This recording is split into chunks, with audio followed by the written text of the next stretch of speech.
महलवारी प्रथा। In English it is Madras President. Madras है महलवारी।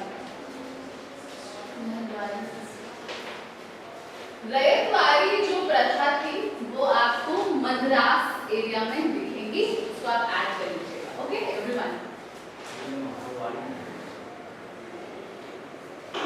महलवारी कहाँ पाया जाता था? ये सिस्टम कहाँ पाया जाता था? तो पूछ रहे हो आप मुझसे।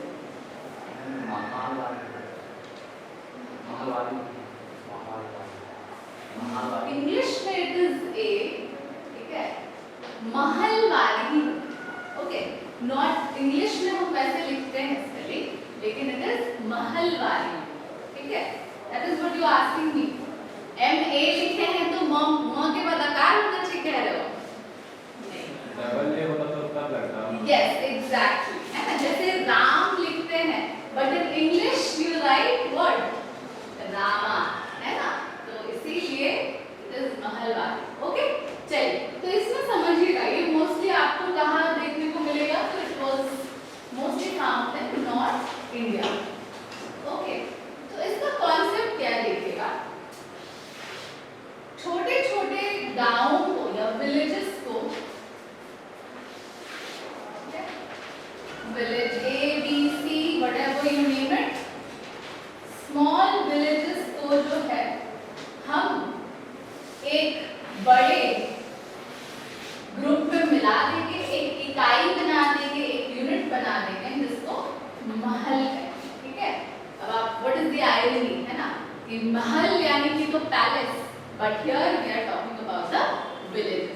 तो these villages were clubbed together and formed as a unit, ठीक है, एक इकाई बना देते थे, एक यूनिट बना देते थे, ठीक है, क्लब करके। और ये सारे जो गांव हैं, विलेजेस हैं, ये एक विलेज हेडमैन, है ना, इंग्लिश में विलेज हेडमैन लिखते हैं कहीं कहीं। ओके, इसका जो टर्म था दैट इज योर लंबरदार।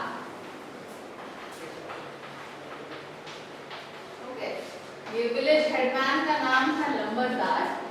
इसको जमा करते थे विलेजेस सारे, क्या जमा करेंगे?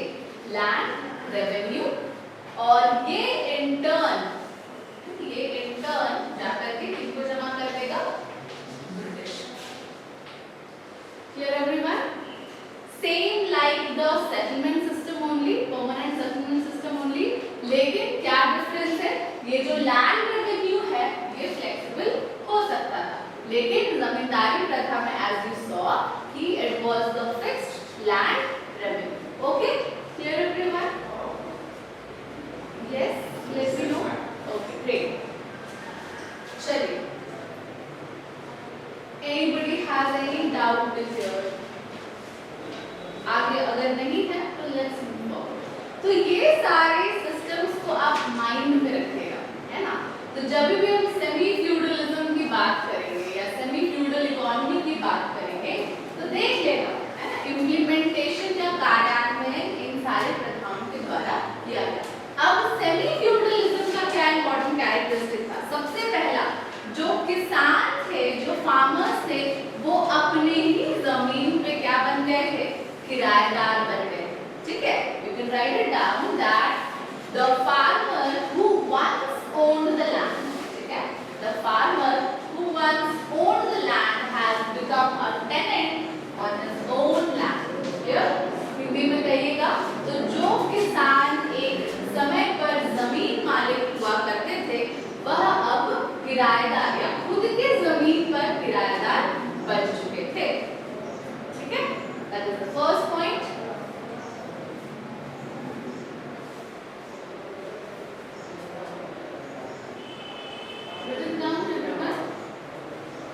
सेकेंड पॉइंट था कि जमींदार अचानक कभी भी किराया बढ़ा देते थे या लगान को कभी भी अचानक बढ़ा दिया जाता, ठीक है।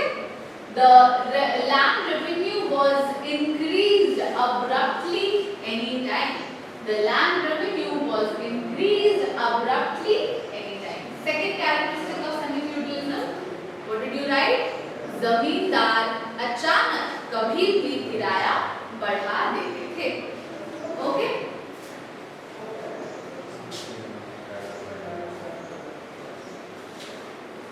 अब एक और चीज समझ लीजिए, जैसे किसान जो थे, है ना, आप जानते होंगे कि किसान का जंगलों से जुड़ाव काफी ज्यादा अधिक होता है। They are dependent on the forest for their livelihood, या आप कह सकते हैं जब फसल का समय नहीं है या जो ऑफ सीजन जिसको हम कहते हैं, जब हम खेती नहीं कर रहे हैं, तो what is the farmer doing? वो अदर सोर्सेज ऑफ लाइवलीहुड में लगा हुआ है। For example, what can be the other sources of livelihood for the farmer?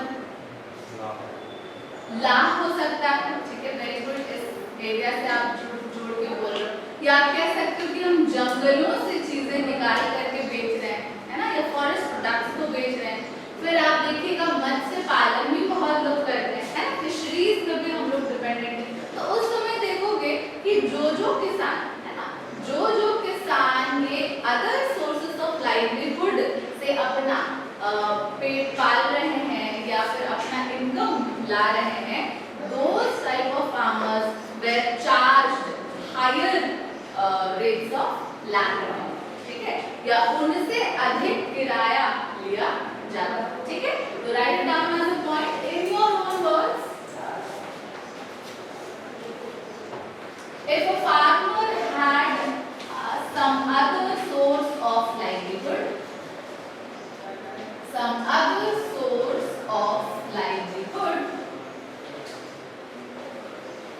Hindi में बोलोगे, अगर किसी किसान के पास कोई अन्य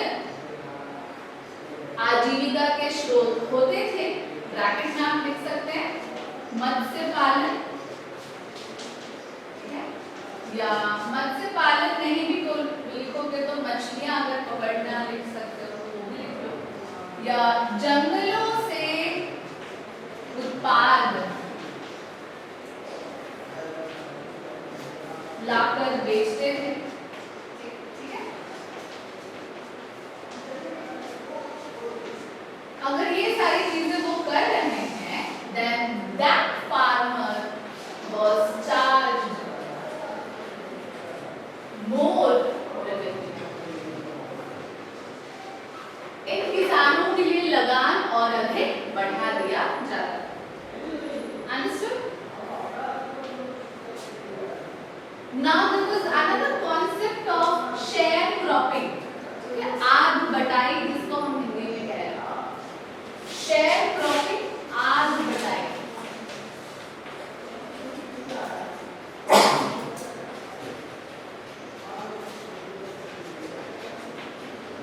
इसको साधारण बोलचाल की भाषा में अभी भी हम लोग इस्तेमाल करते हैं, बोलते हैं ना, क्या बोलते हैं, साझा, everyone, yes, साझा। तो आप देखिएगा उस समय क्या था, before 1947 there was also a concept of sharecropping, जिसमें जो किसान है ना आर्थिक रूप से सक्षम नहीं था उत्पादन करने के लिए या इकोनॉमिकली केपेबल नहीं था टू डू द प्रोडक्शन, वो क्या करता था, अपना खेत किसी और को देता था उत्पादन करने के लिए, एंड दैट पर्सन जिसको वो साझा में या आधा हिस्सा दे रहा था खेती करने के लिए या जो भी खेती करने के लिए दे रहा था, वो पर्सन जो क्रॉप है उसका आधा शेयर खुद ले जाता। अंडरस्टूड? दोबारा बताओ, मान लीजिए कोई किसान इकोनॉमिकली अच्छा नहीं कर पा रहा, उसके पास संसाधन खरीदने के पैसे नहीं, खेती करने के लिए भी संसाधन चाहिए ना, रिसोर्सेज चाहिए ना, राइट, जो आप इनपुट्स लगाते हो उसको कुछ ना कुछ हमको खरीदना पड़ेगा। मान लो ऐसा नहीं कर पा रहा है वो किसान, तो देयर वाज अ सिस्टम जिसमें वो क्या करता था, किसी और को अपना खेत दे देता था टू डू द ये प्रोडक्शन, और वो जो